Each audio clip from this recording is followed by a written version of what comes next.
Hi, everybody. I'm Bill Birnes. Yeah, Nancy Birnes here. And we're from Future Theater. And you know what we like to listen to? Bang. Radio on Sunday nights at 9 p.m. At 9 p.m.? What Eastern. network? Oh, the best network on the whole entire internet. Inception Radio Network. Paying Radio is sponsored by Dream Nuage Organics and Naturals. Made from organically certified products, Dream Nuage brings you nothing but the best for your body made by nature. Check them out. DreamNuage.com. That's DreamNuage.com. Simply natural. You're locked into Inception Radio Network, Superior, Wisconsin.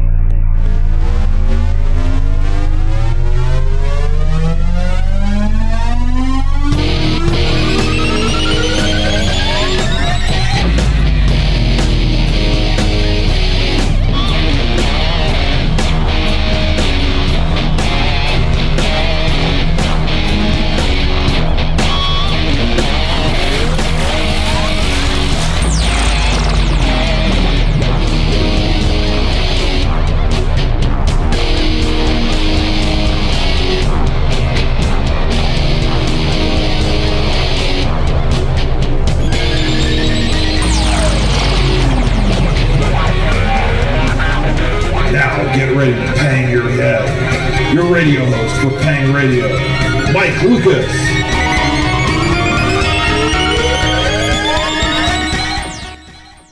Welcome, Planet Earth, to Paying Radio. Tonight is Sunday, March 15th, 2015. We are 2 days away from one of my favorite holidays, St. Patrick's Day. I am a quarter Irish, but I don't really party it up like I used to, but we may have a green beer somehow, some way. Drop a little food coloring in that drink, and we're ready to go. Welcome to the show tonight. We have a great duo on tonight, Nancy and Bill Birnes, great people. Ken will be joining us live. He's in traveling mode right now. He's going to check in with us at the Dallas airport and talk with Bill and Nancy for about an hour, and then we'll do our last half hour with Bill and Nancy, but we'll even open up the lines later too. So as you know, Bill and Nancy do Future Theater. They've been doing the show for quite a few years now, I believe since 2010, and they were they kind of got me, I thought, it would be neat to start a show. So they're kind of, I look up to them as, broadcasters in the field here that it kind of helped me get started in it. So it'd be great to have Bill and Nancy in. We're going to check in tonight, see what they've been up to. Bill writes, a lot of books. Nancy also is an author. We'll check and see what they're doing, see if they've done any shows. Bill does have a coast-to-coast show tonight at 1 a.m., so be sure you check in, and Bill will be on there. We'll talk about that, too, on the air and stuff, too. But I'll tell you what, I have a bunch of check-ins this week. Facebook kind of blew up, and I did have to bring some in from last week. So here goes the list of check-ins for everybody from basically all over the planet. This is pretty neat to see. So last week we have Joshua Schenk checking in from Timberville, Virginia. Ann Big Bird, a.k.a. Big Bird from Ontario, Canada. Anna is a longtime listener to the Inception Radio Network. It's glad she's still listening, and it was great to see her check in. This one goes out to the gang at Schiffer Publishing outside of Philadelphia, PA. And we have our own, my ex-coworker, but still a worker with my company, Sarah from MJ's hometown, Superior, Wisconsin. We have Simon checking in from the UK. Martin Jackson checking in from Lincoln, UK. We have Greg from Bennington, Vermont checking in. Of course, the great Marilyn Carlson, who's definitely awesome and helping us get some great guests lined up for Paying Radio. We also have Robbie Weber, a fellow cheesehead, checking in from Sheboygan, Wisconsin. And we got Trev from South Thorpe, UK. So that's 3 or 4 UKs. And, of course, a friend, Joni Atkins Malik, checking in from Minocqua, Wisconsin. So we got some cheesehead representation today. How neat is that? We're listening to people are listening all over Wisconsin and all over the world. So that's what's great about IRN. We got some reach, and we're trying to share the truth with everybody. Bigfoot, UFOs, you name it. So I'll go over our normal little thing. You can listen to Paying Radio, and you can listen to Heidi Hollis and all our other shows via our IRN app. You can hear it on Androids. You can hear it on the Apple iTunes stores. You can follow us on Twitter at I_R_N for the latest show updates. And I throw a lot of UFO news, Bigfoot news, anything paranormal, that runs through that feed on Facebook and Twitter. So definitely follow us. You can also listen to us on our call-in listen line, too. It's 401-283-6700 for you people that don't have a smartphone. You can listen to us via your flip phone, home phone, anywhere, and throw it on speakerphone, and there you go. You got MJ, you got Ken, you got Epic, you got everybody on the network. Welcoming to our new show, Truth Funders. That's awesome working with Art and the gang there, and it's good stuff. So, another thing, guys, another one here, too. You can actually subscribe to our YouTube channel. We are now playing our shows on YouTube, so something that we've been working on. So another way to listen to Inception Radio Network. Also Stitcher, Roku, TuneIn, Nobex, and, of course, Live 365. So there's many ways to listen to us. And what I'm going to do is I'm going to do a little standby break. I'm going to bring Ken in, and I'm going to bring Bill and Nancy in all at once. So hang in, everybody. You're listening to Paying Radio on the Inception Radio Network. I will be right back with Ken and Nancy and Bill Birnes. So hang in there, everybody.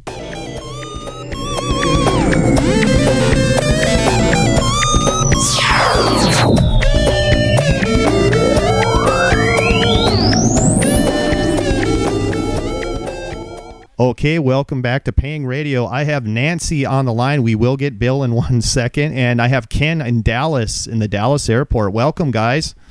Hey, Thank how you. you doing? Good. Nancy, how you been? I mean, what have you been up to? Let our listeners know. Well, we have been sort of taking a week vacation, and I'm having a heck of a time trying to get back into the swing of things.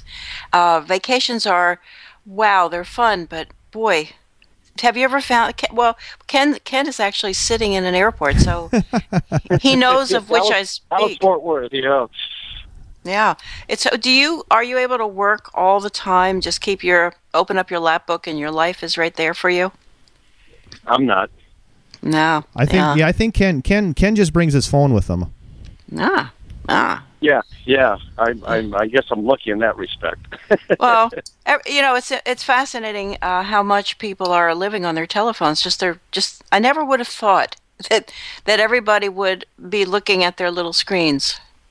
With and now we have a watch that they're going to promote that you can wear in your wrist. Yeah, I don't. Do you think that's going to succeed, or do you think that's going to do a? It doesn't appeal to me, but I'm sure there are tech savvy people that are salivating to get that the new gadget, if you will. I wonder. Yeah. It's the first time I think I've ever watched an Apple presentation and sort of went, nah. Yeah, that's interesting. I thought the same thing. I wasn't that overly impressed by the presentation of it. Right, and they were flashing gold. I mean, the thing itself can be. I mean, who's going to be so stupid as to wear a gold one, where it's advertising to everybody? I'm $13,000 dumber. Steal me. Well, yeah, from a law enforcement standpoint, we call that bait. Okay. Really. Wow. Some predator is going to be watching, that's for sure. Well, but then if you steal it, then you're the idiot. I mean, what if I don't know? I've also heard that Apple is going to be trying to make cars, that they're looking into the car world. So it's like when you make so much money, you have to find something to do with it. I guess it's burning a hole in their pockets. Yeah, I got to find a way to spend it, I suppose. Yeah, maybe. Wow. Making cars, I hadn't heard that, but that's interesting. Well, that would certainly take care of their excess profit, right? You just, you do something that you don't know how to do.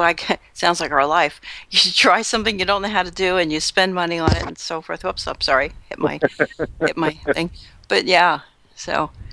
Well, yeah. Yeah. So Nancy, I'm still working on getting Bill. So he's on Coast to Coast tonight, huh? Yes, he is. He's when he comes on the show, he'll tell us what his topic is, because cool. He's the kind of person. I think he's on with Dave Schrader, I think, is the host. And I'll be curious as to what they're talking about, because he does have a few irons in the fire. Yes. Very cool. Now, what have you been up to? Now, you were working on a book last time we talked. Have you finished that book? Yes, I have. I have finally. Well, here's the thing. As everybody knows, it's a whole new world when it comes to ebooks, right? If you guys know, you guys may personally know friends who've actually finally put it all together and made an ebook available for sale, which is what I've done. I have a lot of stuff that is in physical form, in the form of books, paperbacks, hardcovers, but no ebook so far. So I'm learning how to do that. That's exactly, and it's killer hard, I can tell you. But I do have one. Yeah. Okay. I'm going to type for you.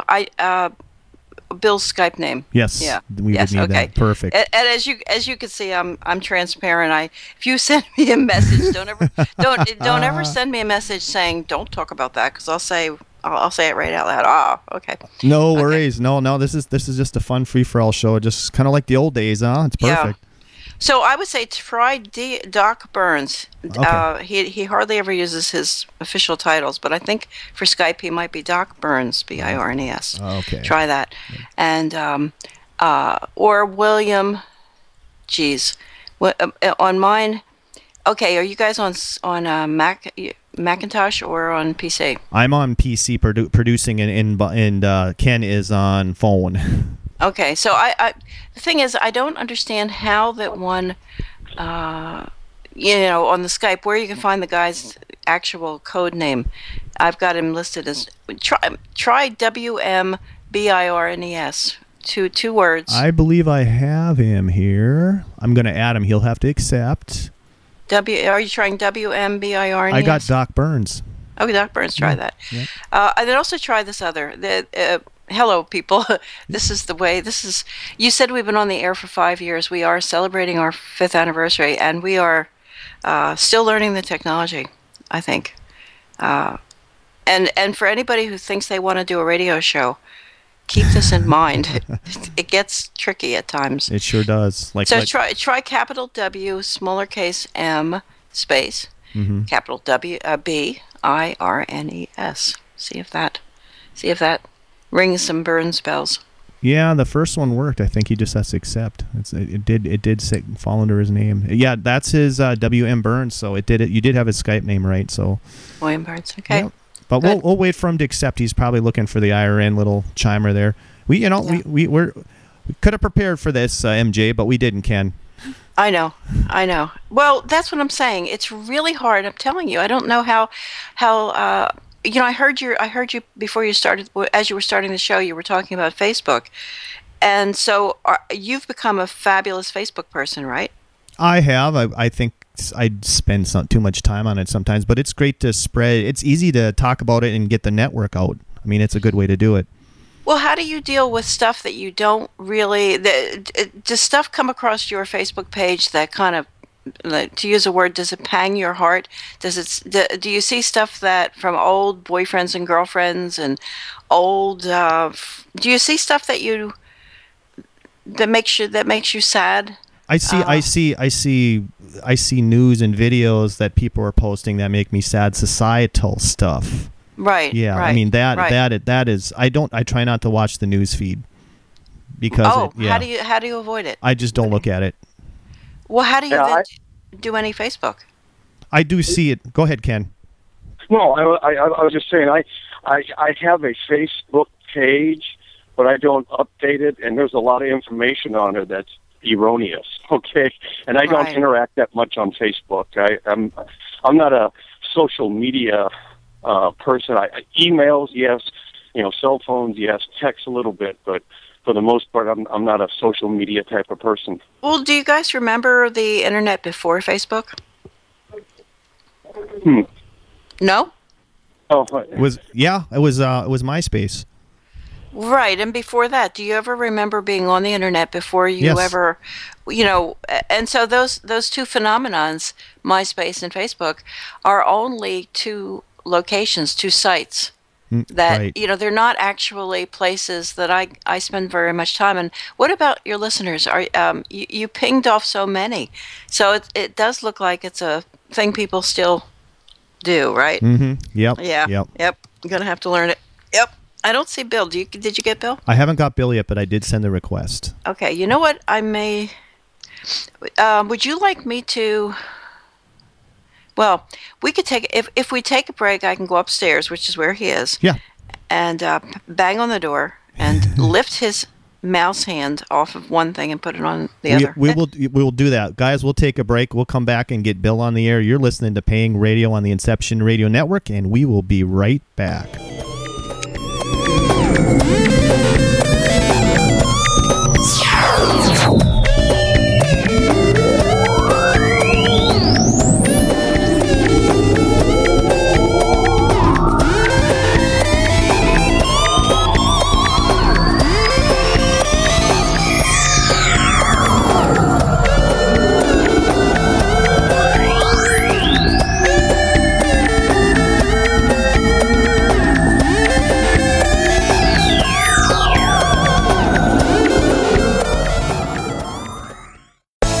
Hello, Inception Radio Network listeners.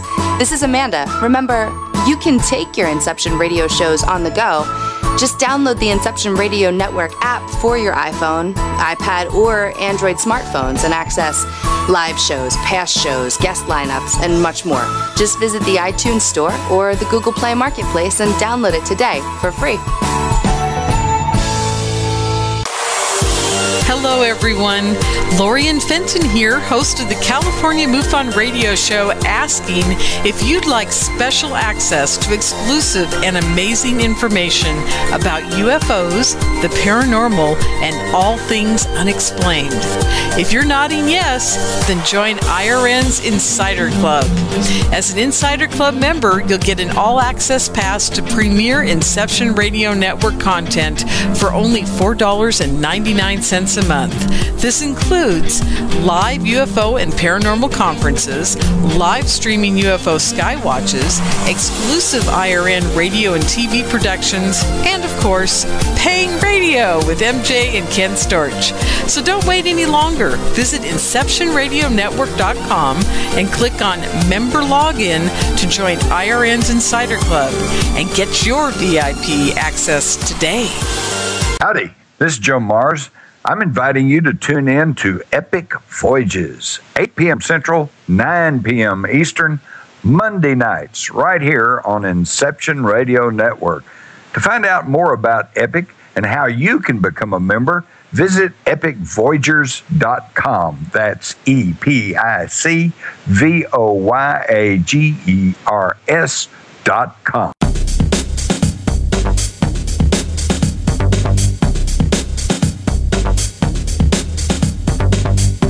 Écoutez Pong Radio tous les dimanches à 21h Eastern, uniquement sur Inception Radio Network.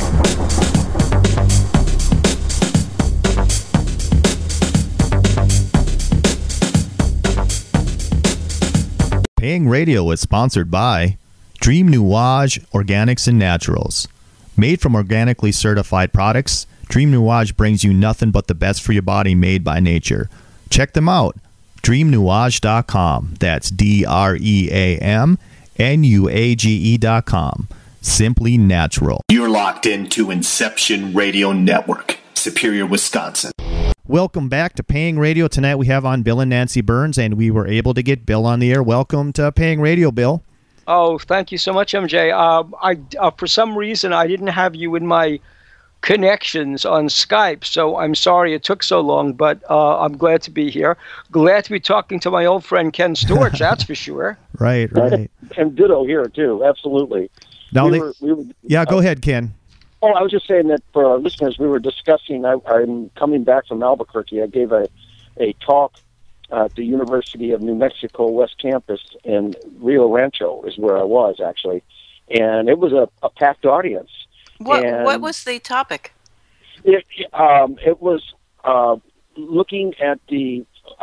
I don't use the term UFOs very often, but it was looking at the UFO problem through the eyes of law enforcement, is what the subject matter was. And the question came up that the episode of UFO Hunters, where we were filming outside the gate of Dugway, and we interacted with the base police, came screaming off the base, red lights and siren, and the officer gets out of his car with his hand on his service weapon, his arm extended, because we started approaching him, and he said, "Oh, stand right there. You can't be filming here. I need to confiscate the cameras and the film." And it got pretty intense there for a couple of seconds anyway, didn't it, Bill? Yes, it sure did. So basically, obviously, you walk up, you say, "Good afternoon, officer. What can I help you with?" And he's furious. And he says, "Well, why are you here? He was actually You're upset. filming." He He's saying you're filming inside the base. You know, he's upset. Were you guys on private property? Nope.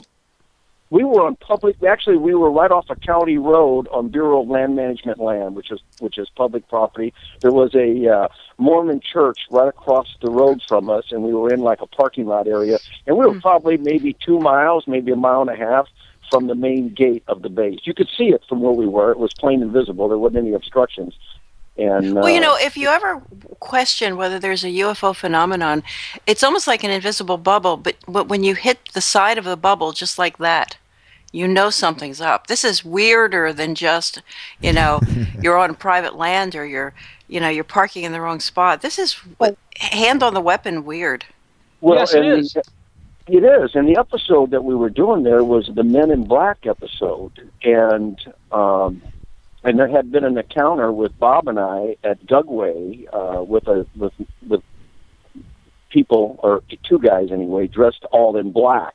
And we were starting the interview right there, and this police officer, cop, comes screaming off base, red lights and siren. I mean, it was like that was code 3 in law enforcement terms, okay? And George and Doug, I know you guys are listening, you know what I'm talking about. I mean, he was warp factor 5 out of the main gate, comes screaming into the parking lot, red lights and siren blazing, gets out of his car, hand on his weapon, arm extended, because we started walking towards him. He goes, "Stay right there, don't come any closer.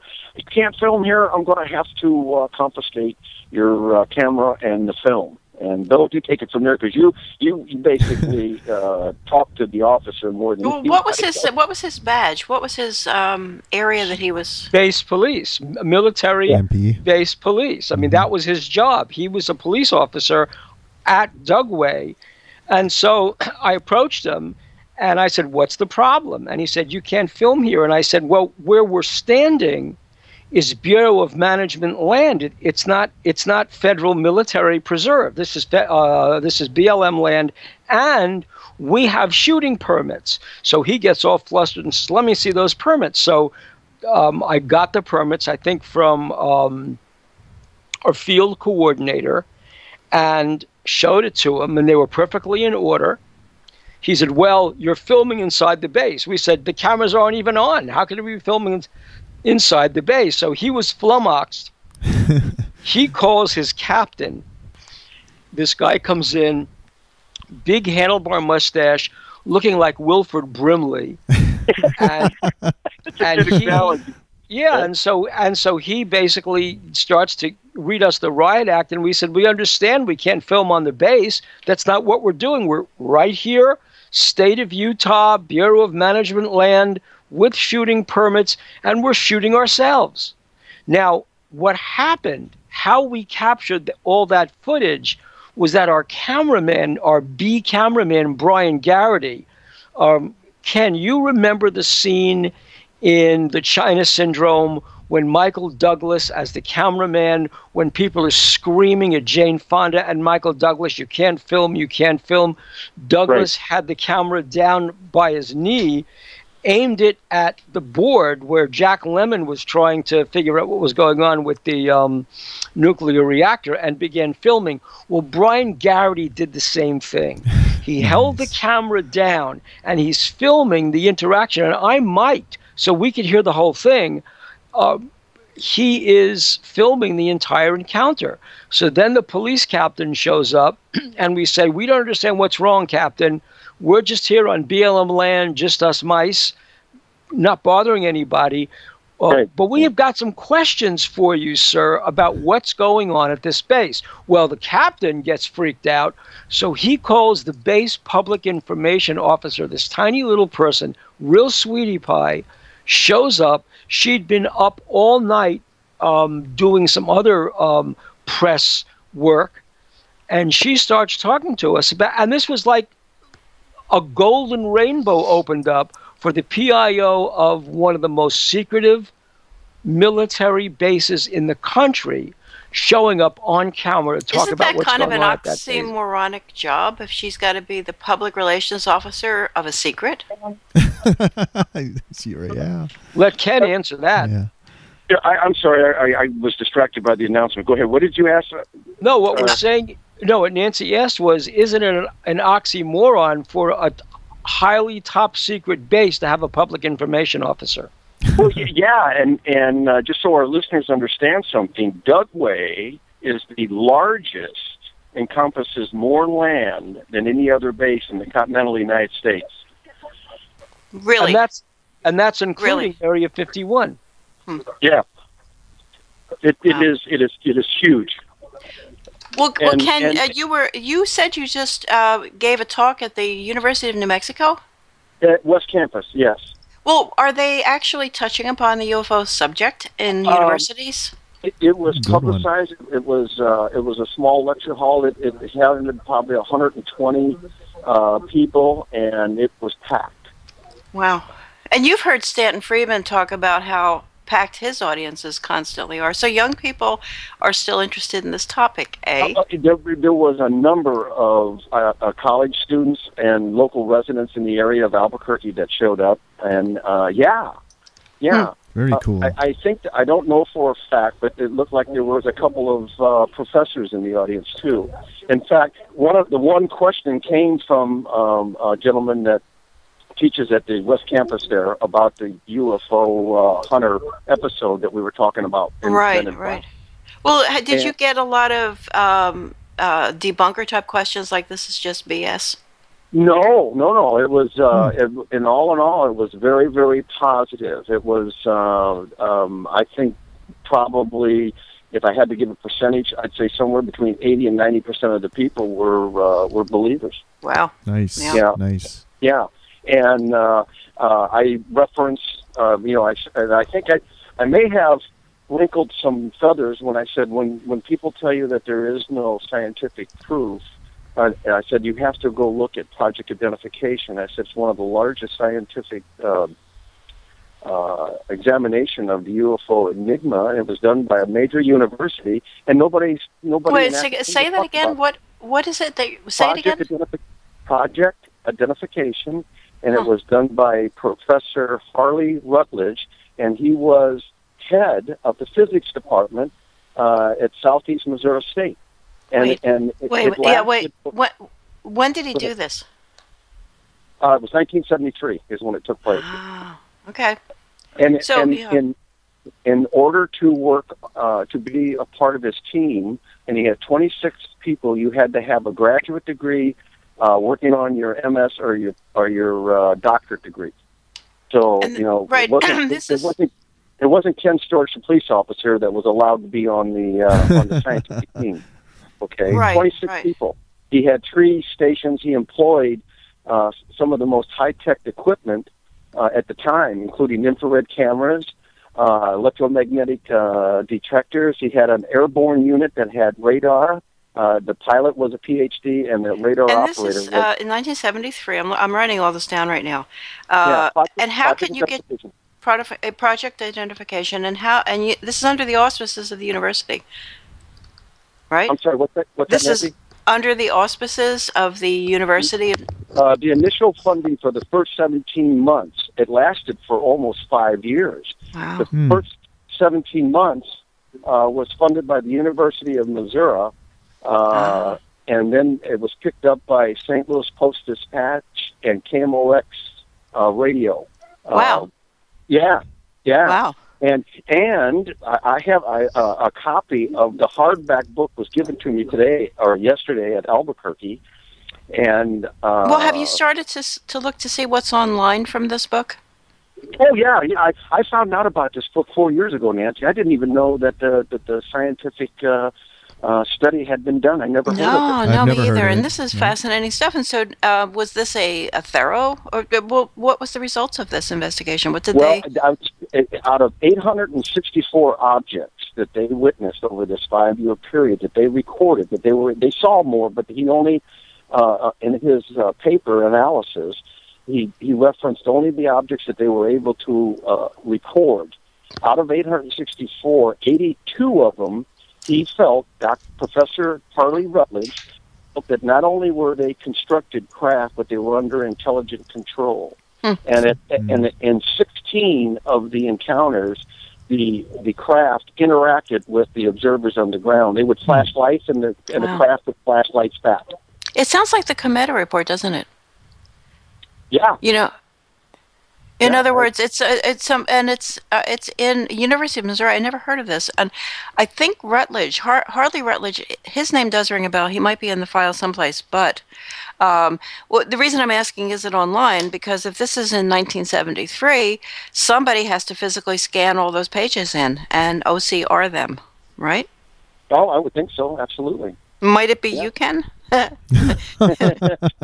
have the hardback copy of the book that was.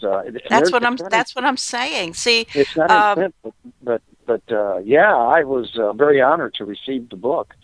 No, you're missing what I'm saying. You may be the guy who has to stand in front of a scanner and open every page. Oh, I would do that in a heartbeat. Yeah.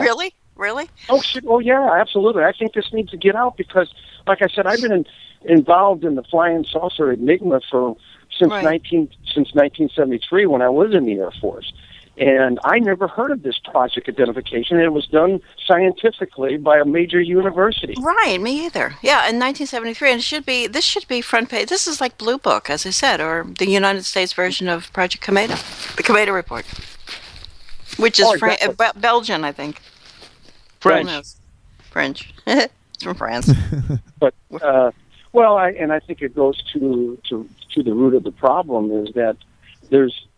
And I think, Bill, you can confirm there's a lot of, in the academia, there's a lot of ignorance concerning this. Right. It's willful, too.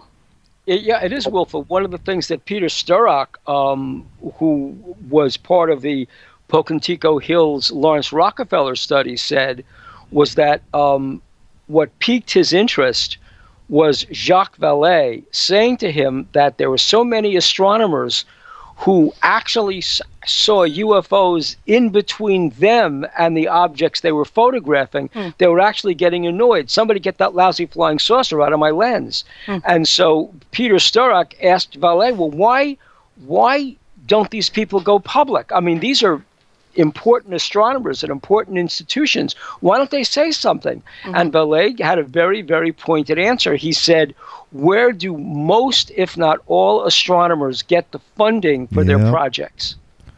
They get it from the government. So if you're going to say on government money, I'm looking at a UFO in my telescope that you paid for or that you paid to maintain, guess what you're going to lose? You're going to lose your funding. Yeah, but so there must be if it's put up with this. If it's that common, there must be a procedure for dealing with it, though. Yeah, there is. You shut up. That's the procedure. You don't talk about it. Yeah. Exactly. Well, I think a lot of that's through intimidation.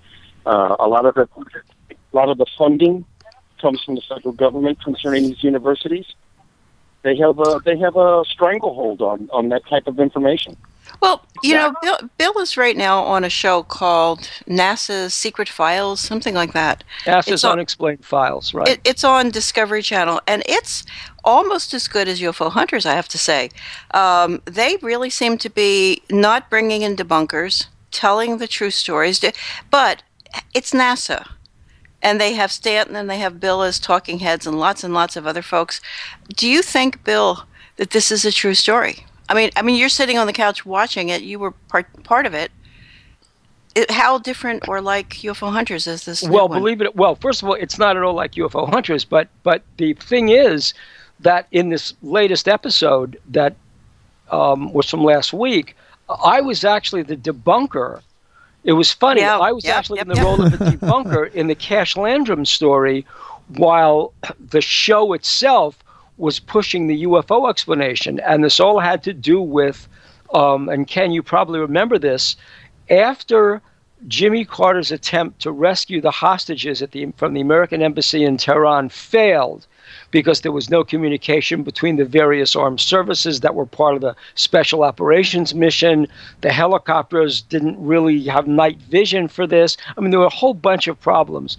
A whole new unit under the Joint Services Operations Command, under JSOC, was created called the Nighthawks, the Black Hawk helicopters, the stealth helicopters, Team 160, right? We Own the Night. That was the group that was carrying this burning nuclear reactor south of Houston over this highway when Betty Cash and Vicki Landrum and Colby Landrum were in a car passing underneath.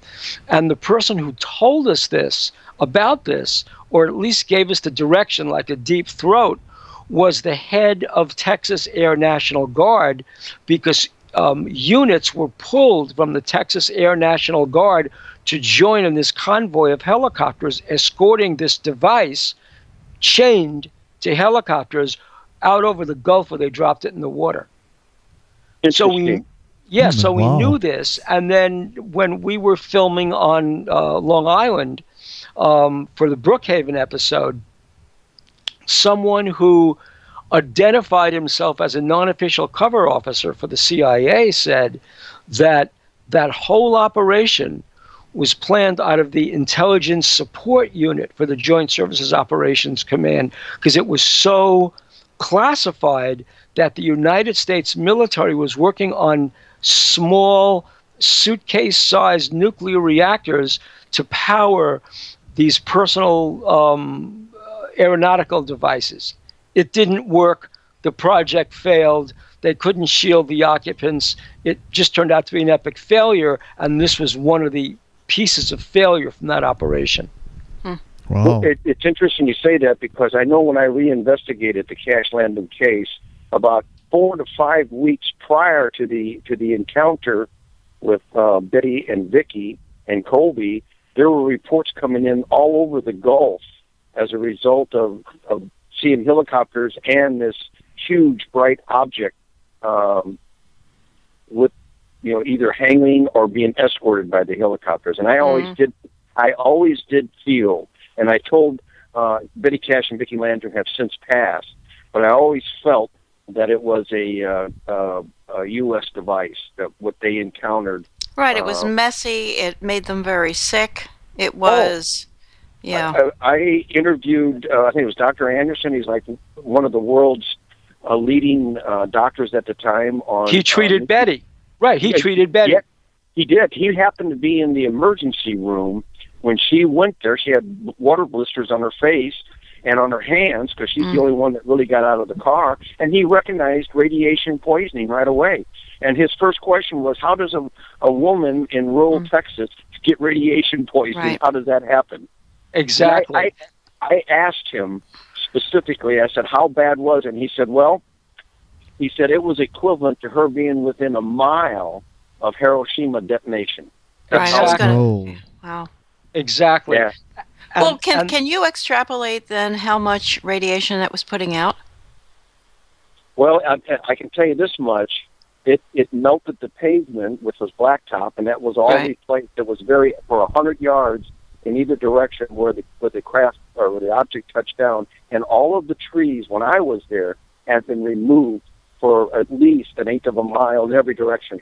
Wow. That's right. I mean, and John Schuessler had investigated this as well for MUFON, and he noticed that everything about the official reports was wrong. That the location was the wrong location. There had been so much road work done on the spot where Betty Cash stopped the car that it was clear that somebody was trying to cover something up. New asphalt, new paving material. Somebody really worked hard to cover this up. Oh, I had located witnesses that actually saw these bright yellow dump trucks hauling the asphalt away. Wow. And the county and the state of Texas didn't have those types of trucks. Yeah. Wow. Yeah, that's right. And the other aspect was that other people observed the lit object as well. There was a sheriff's officer. I think he was actually the sheriff, or maybe a deputy at that time. He told us flat out he was driving along another part of the road. It was the other side from where Betty was driving, and he saw the object, and he identified the helicopters. He said, "Yeah, we see them all the time. Those types of craft." out of Fort Hood. So this was something that, yeah. CH-47, which is the twin rotor. I talked to a police officer in the nearby town, and he saw at least a half a dozen of those CH-47 type helicopters flying in a circular pattern. He never saw the object, but he did witness the helicopter activity. Well, Ken, did you recognize any of the in project identification? Did you recognize any of the cases? No. Wow. None. So it's all new ones then for us. Yeah, and there are several photographs that were taken with high-speed cameras of what appears to be, and of course I'm probably,